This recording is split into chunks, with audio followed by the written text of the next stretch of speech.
தொன்று தொட்டு வருகின்ற சகல விஷய வாசனைகளும் ஒடுங்கி சொரூப மாத்திரமாய் இருக்க முடியுமா?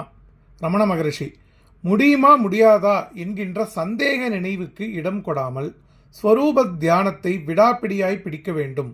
ஒருவன் எவ்வளவு பாபியாய் இருந்தாலும் நான் பாபியாய் இருக்கிறேனே, எப்படி கடை தேரப் போகின்றேன் என்று ஏங்கி அழுது கொண்டு இராமல் தான் பாபி என்னும் எண்ணத்தையும் அறவே ஒழித்து ஸ்வரூப தியானத்தில் ஊக்கம் உள்ளவனாக இருந்தால் அவன் நிச்சயம் உருப்படுவான். நல்ல மனம் என்றும் கெட்ட மனம் என்றும் இரண்டு இல்லை, மனம் ஒன்றுதான். வாசனைகளே சுபவாசனைகள் அசுபவாசனைகள் என்று இரண்டு விதம்.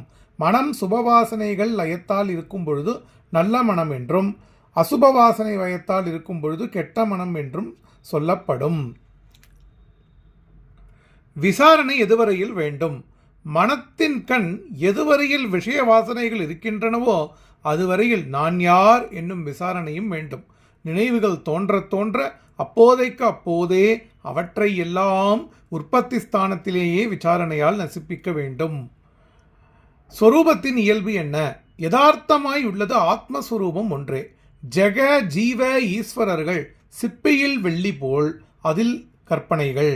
இவை மூன்றும் ஏக காலத்தில் தோன்றி ஏக காலத்தில் மறைகின்றன. Spontaneous creation. நான் என்கிற நினைவு கிஞ்சித்தும் இல்லாத இடமே ஸ்வரூபமாகும். அதுவே மௌனம் எனப்படும். ஸ்வரூபமே ஜெகம், ஸ்வரூபமே நான், ஸ்வரூபமே ஈஸ்வரன், எல்லாம் சிவஸ்வரூபமே.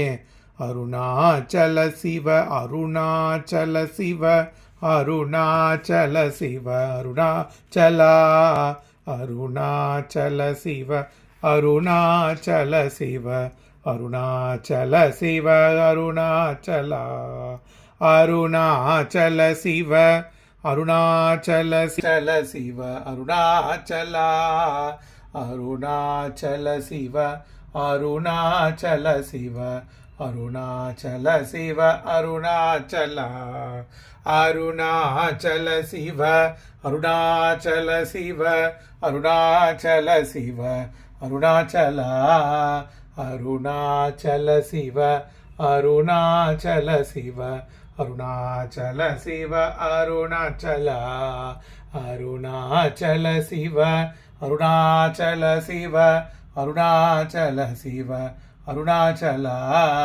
அருணாச்சல சிவ அருணாச்சல சிவ